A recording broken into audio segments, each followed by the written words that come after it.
Bonaduce, life coach, Danny Bonaduce. All right, it is time for Danny Bonaduce, Life Coach. We'll take your emails, by the way, at lifecoach@KZOK.com. Life Coach brought to you by Goldberg Jones Divorce for Men. Call 1-800-DIVORCE. I believe we have an email to start with. We do, but remember, if you'd like to get through to Danny, now is the time to call 800-252-1025. Make it a good one, because my mom's in town, and I don't know if she's ever heard Life Coach. Ah, you got to show off. Yeah, totally.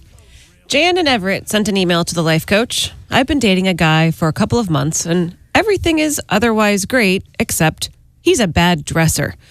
He's overly casual. He wears shorts when he probably shouldn't, and he doesn't even own a decent pair of shoes.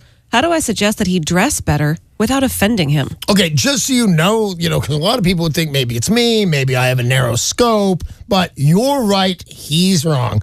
Did she say how old she was? No. Okay, there's an age where you shouldn't be the short guy, and he's surpassed it. Mike Jones does not know about the short guy the rules about wearing shorts everywhere you go, everywhere. There's a is this from point. Jocelyn? Yeah, there's a cutoff point to be the shorts guy. But anyway, this is actually fairly simple, because you're right, you could hurt his feelings, no reason to do that.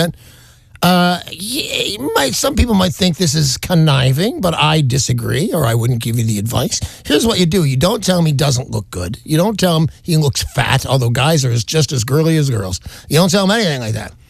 You go shopping, you buy him a gift, whatever you want to do, you get him a pair of pants or a shirt, whatever you want to do, as a present. Not as he doesn't look good, as in he looks great. Here's another shirt. Here's this shirt. Buy him that shirt, and then take it off him, if you catch my drift. You make a couple of remarks about how great he looks in that shirt. And, wow, you should wear shirts like that more often. And there's a payoff for wearing that shirt. And your boyfriend will not only not have feelings hurt, but he will go, I got to get to the store, man. That's the reaction to new clothes? That's all right, genius. I'm in. All my stuff is genius. That's genius. And thank you, Will. I just realized how many times I've had that done to me in my life. Yeah. Oh, you don't know how many things chicks have done to you because they're just smarter than we are. Yep. So go get him a present, take it back off him, tell him how great he looks, and he'll be at the store right away. When he says to you, "Where'd you get this?" That's when you know this has worked, because he's going there. So if you would like to talk to Danny Bonaduce, Life Coach, this morning, you should be calling right now, 800-252-1025. Any kind of problem, he can help you. And change your name if you need to. Call yourself anonymous if you need to. Or if you're feeling too shy, you can always email lifecoach@KZOK.com. Interesting dilemma from Han in Seattle. He writes, I'm in a pickle. About 3 years ago, one of my best friends and I started brewing beer. Right? One of my best friends started brewing beer. Oh, okay. A few months later, I started Right. and have been hooked. We've talked about starting a nano brewery together, going as far as even writing up our business plan and paying for a logo. By the way, really smart. Really smart. The not just taking the next step, but having the next step be the business plan. That's very smart.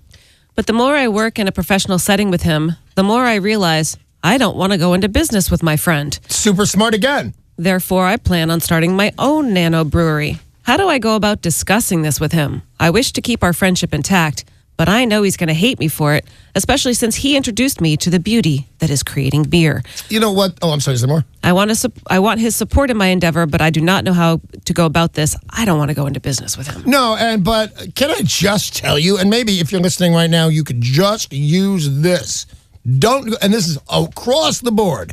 Don't go into business with family or friends. It's nothing but a disaster. I think worse with friends than with family, because you can yell all day and say vile, horrible things to your family and your brothers and your sister or whatever, but then you're stuck with them. They can't go away. You start saying the kind of stuff that I promise you will come if you go into the brewery business with your best friend. You guys will break up and not have friends. So Will, you're right. I'm a genius. You really are. You tell this guy in all seriousness, man, like look at him real seriously, and you say, wherever it is you heard it, a buddy, I was at a bar, some guy mentions, we start talking about beers, that somebody mentioned this, and he's right.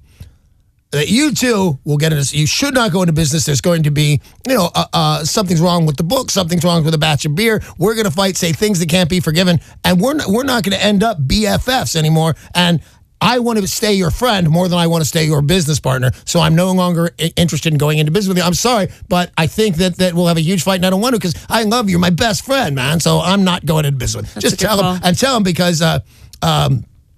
that you want to not do it because you do love them. But don't, and I would warn you, no matter what your predicament was, don't go into business with a friend. Hey, by the way, if you would like to call a life coach, that's me, 1-800-252-1025. That's 1-800-252-1025. Or email lifecoach@kzok.com.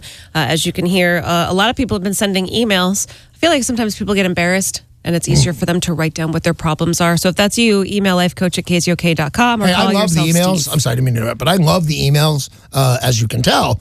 But if there is a drawback to them, is I can't ask a question like, how old? Like that last one, I said, how old's this person? Because it's really important to what my decision is going to be. But we'll still answer emails, but I love a call at 1-800-252-1025. Vicky in Historic Kent has sent an email. My husband was so fit when we got married. He's totally let himself go and has gained at least 60 pounds. Wow. I've kept in shape to the point where I'm embarrassed to be seen with him. Not cool. I do love him, and that's why I'm writing. How do I get my husband to change back into the confident, athletic guy I married 10 years ago? He's not happy. We're still young. We're in our mid-30s. I've tried encouraging him, but it doesn't seem to work. What can I do? All right. This is a thing girls have done since they were teenagers. It's not nice. I don't know if it's always true or just made up, but I would let him know without crushing him or getting jealous or wondering what's going on when he's not around. But find a way. I mean, I know the way I would do it. I just go, did you see that guy hitting on me at the bar? I would find a way. Anyway, you're in this relationship to let him remind him there's interest elsewhere. And it's not from, and I don't mean to be mean. I guess I mean to be mean. They're not from fat guys. That guy right down there with the six-pack and the really good up-and-coming job that guy's still interested in me. Why don't I know you do something? Why don't you become that guy? Why don't you put on the nicer shirt, get a gym membership? But I think that's completely fair of you. You've done the responsible thing, I think. When you said, I'm not kidding here, in my head, when you said, my husband's gained a bunch of weight and I've stayed fit, is this my wife? Is this Amy calling up right now? Because I was just whining about how much weight I put on, and I don't do anything about it. So, you can mention the health benefits. And at 60 pounds, he's big enough to worry about his heart and cholesterol and things like that. So you can go that way. That's the grown-up way. Honey, I love you more than anything. You got to start hitting the gym. I'm worried about your cholesterol level. Maybe we should go get it checked and put him. You start buying healthy foods from him, because a lot of this, if your marriage is like most people's marriages, you're putting that food on the table. Maybe it's not fair, but it's the way it goes. Start cutting down on those portions right now. The way I do it when I'm on a diet, and it's a successful diet. It's much like a cup. It's not actually a cup you drink coffee out of, but it's a cup in my house. And I put whatever we're having for dinner in it. And if it doesn't fit in the cup, I don't have it.